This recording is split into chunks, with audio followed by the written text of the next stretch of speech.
પ્રભુમાં પ્રેમી અવકાર આપીએ છીએ। જય મસીહ કી। કેમ છો બધા? મજામાં? પ્રભુની સ્તુતિ, પ્રશંસા, સુંદર સમયનો અવસરને તકને માટે ઈશ્વર પિતાનો પુષ્કળ આભાર માનીએ।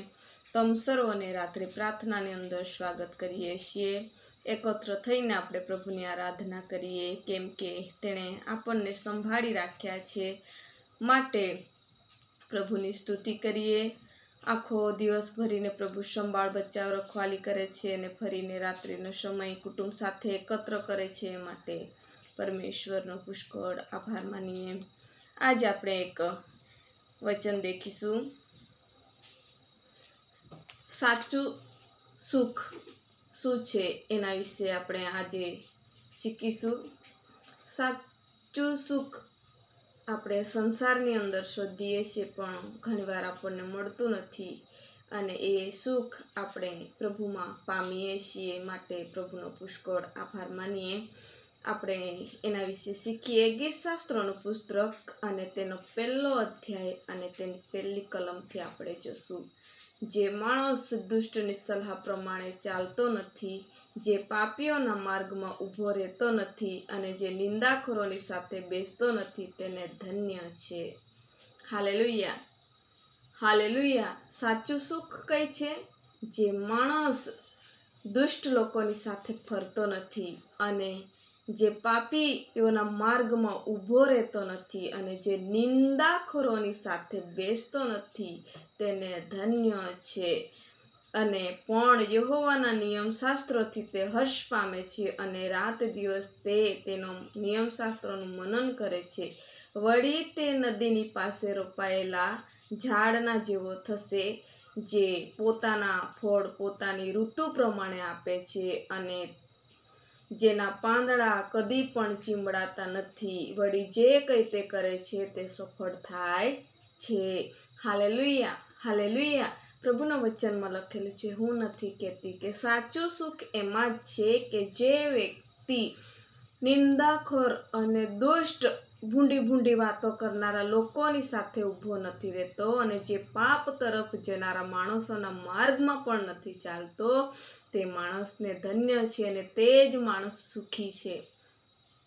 ભલે દુનિયા તેને કંઈ પણ કહેશે, લોકો કોઈ પણ કહેશે, પરંતુ પ્રભુની નજરની અંદર તે સાચું સુખ ભોગવે છે અને સાચો માર્ગમાં ચાલે છે અને એના નિયમો પાળવાને માટે રાત દિવસ તેના વચનોનું મનન કરે છે અને તેની આજ્ઞાઓ પાળવામાં ખુશ રહે છે।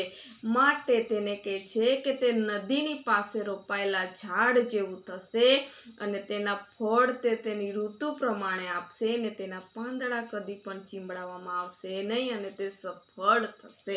મારા પ્રિય ભાઈઓ અને બહેનો, આપણા જીવનની અંદર ઘણીવાર ઉતાર ચઢાવ આવે।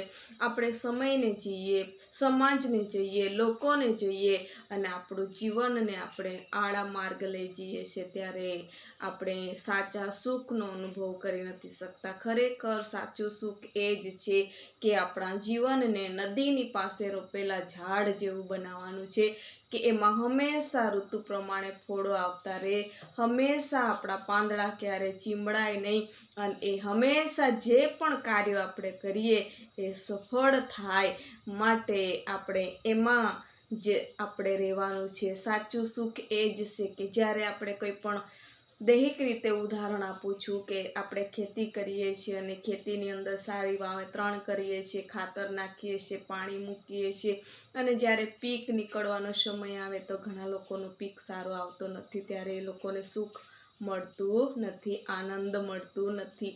પરંતુ જે સાચા મનથી કામ કરે છે, સમયસર જે જોવે એ વસ્તુ એ નાખે છે, ત્યારે એનું પીક સારો આવે છે અને એ ખેડૂત આનંદિત થાય છે અને સફળ થયો અને મારી મહેનતનું ફળ મને મળ્યો, એવો એ અંદર આનંદ કરે છે, એના હૃદયની અંદર આનંદ કરે છે અને એના કુટુંબની અંદર પણ આનંદ આવે છે। મારા પ્રિય ભાઈઓ અને બહેનો, સાચું સુખ એ જ છે કે આપણે એકબીજાની પ્રેમ પ્રીતિની અંદર રહેવું।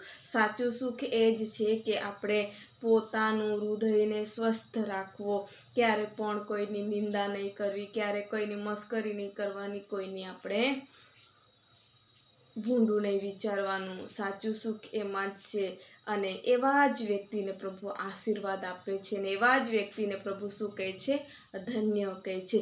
ઘણીવાર આપણે જોઈએ કે આપણે ઉપર સારા દેખાય પણ અંદર કેવું છે તે એ ઉપરવાળો જાણે છે. આપણે જાણી શકતા નથી. આપણું વર્તન ઘણીવાર લોકોને ગમતું નથી, પરંતુ એ નહીં જોવાનું આપણું કેવા છે એ પ્રભુ આપણો જોનાર છે. પ્રભુના વચનમાં ઘણી જગ્યાએ કીધેલું છે કે તમે તમારા કર્મો કરતા જાઓ અને હું તમારી સાથે છું, હું તમને ક્યારે પણ પડવા દઈશ નહીં. સુંદર વચન થકી પ્રભુ તમ સર્વને આશીર્વાદ આપો. આવો આપણે પ્રાર્થના કરીએ. ધન્યવાદ યેશુ, પરાક્રમી, અદ્ભુત, મહાન, જીવિત પરમેશ્વર, અમે તમારા નામની સ્તુતિ કરીએ મારા બાપ. આજ પરમેશ્વર પિતા સાચું સુખ શોધવાને માટે દુનિયા તરફ લોકો વળ્યા છે પ્રભુજી. પોતાની મહેનતો, પોતાની સંપત્તિ ખર્ચે છે, પરંતુ સાચું સુખ એમને મળતું નથી. કારણ કે પ્રભુ એમના જીવનની અંદર ભૂંડાઈ, એમના નિંદા, ઈર્ષા, ઠઠ્ઠા, મસ્કરી ક્યારે પણ પ્રભુજી એમના જીવનમાંથી કાઢવા નથી માંગતા. મારા ઈશ્વર પરમેશ્વર, જ્યારે તારી પાસે આવીએ છીએ ત્યારે પ્રભુ એ સર્વો પરમેશ્વર પિતા પ્રભુ તમારામાં દૂર કરો છો અને પ્રેમ પ્રીતિની આત્મા આપો છો. માટે પ્રભુ અમે તમારો પુષ્કળ આભાર માનીએ છીએ કે તું એ કીધું છે કે નદીની પાસે રપાયેલા ઝાડ જેવા રહેશો અને તમારા પાંદડા ક્યારે ચીંબળાશે નહીં. ઋતુ પ્રમાણે ફળ આપશો અને સફળ થશો. મારા વહાલા ભાઈઓ બહેનોને પ્રભુજી તમે આજથી પ્રભુ સફળ બનાવજો. એમના હૃદયોને ક્લીન કરજો પ્રભુજી. હંમેશાને માટે સારા રસ્તા પસંદ કરે પ્રભુજી અને સાચું સુખનું અનુભવ કરે એવું તમે થવા દો. હંમેશાને માટે પ્રભુજી બુરાઈની આત્મા તમે દૂર કરો. પવિત્ર આત્માનું સામર્થ્ય આપો. બીજાને નહીં પરંતુ પોતાનું જીવન કેવું છે એ દેખીને જીવન જીવનારા બાળકો બને એવું તમે થવા દો પ્રભુ. દુનિયાની અંદર માન સન્માન નહીં પરંતુ પરમેશ્વર તારામાં માન સન્માન પામનારા દીકરા દીકરી બને એવું તમે થવા દેજો પ્રભુ. કારણ કે તારા વચનમાં લખેલું છે કે પ્રભુ પોતાના મા બાપ ધાવણા બાળકને છોડી દેશે, પરંતુ હું ક્યારે પણ છોડીશ નહીં કે ત્યાગીશ નહીં. એવું વચન આપનાર પરમેશ્વર, આજ અમે તમારા વચનો થકી દિલાસો પામીએ છીએ પ્રભુજી. મારા ઈશ્વર, મારી સાથે જોડાયેલા એક ભાઈ બહેનની સાથે રહો. હરેક પ્રકારની ભૂંડાઈની આત્મા દૂર કરો પરમેશ્વર. એકને મુસાફરીની અંદર આશીર્વાદિત કરો પ્રભુજી. એક દીકરા દીકરીને પરમેશ્વર પિતા પવિત્ર આત્માનું સામર્થ્ય આપો પરમેશ્વર પિતા. એક દીકરા દીકરીના વ્યવસાય ધંધા હશે, ખેતીવાડી હશે, ઢોકઢાક હશે, હરેકને તમે સફળ બનાવો પ્રભુજી. નદીની પાસે રોપાયેલા ઝાડ જેવા તમે બનાવો દો પ્રભુજી. ક્યારેય પણ એમના જીવનની અંદર દુઃખ નહીં આવે પ્રભુ રાજા. હંમેશાને માટે એમના ચહેરા ખીલતા રહે એવું તમે થવા દો. એમના હૃદય હસતા રહે એવું તમે થવા દો પ્રભુજી. એક દીકરા દીકરી હરેક પ્રકારની બીમાર મંદવાળની અંદર હશે પ્રભુ યેશુ, તારા નામમાં તમે એકને ફ્રી કરો અને પ્રભુજી તારામાં પ્રભુ સફળ થનારા દીકરા દીકરી બને. એમના હૃદયો તને ગમે એવું તમે થવા દો પ્રભુ. એમની મુસાફરી હશે, એમનું કંઈ પણ બિઝનેસ હશે, કંઈ પણ કાર્ય હશે, હરેકને તમે સફળ કરો. એકની મનની વિચારો તમે જાણનાર પ્રભુ છો. આજથી તમે એકની ચિંતાઓ તમે બોજ લઈ લો.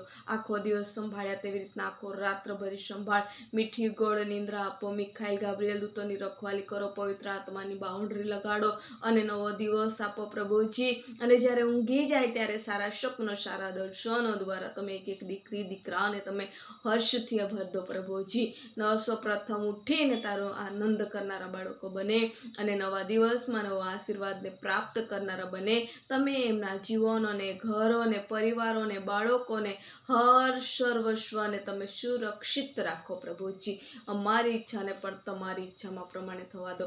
બા પિતા પુત્ર પવિત્ર આત્મા દેવ તારા નામથી માંગીએ છીએ, તમે સાંભળો અને સ્વીકાર કરો બાપ. આમીન આમીન. જય મસીકી. જો તમે અમારી સાથે જોડાયેલા નવા છો તો ચેનલને સબસ્ક્રાઈબ કરવા ભૂલશો નહીં. કંઈ પણ પ્રાર્થનાની વિનંતી હશે એ પણ કમેન્ટ બોક્સમાં લખશો. આમ સર્વ તમારા માટે પ્રાર્થના કરીએ છીએ. તમે પણ અમારા માટે પ્રાર્થના કરશો. જય મસીકી.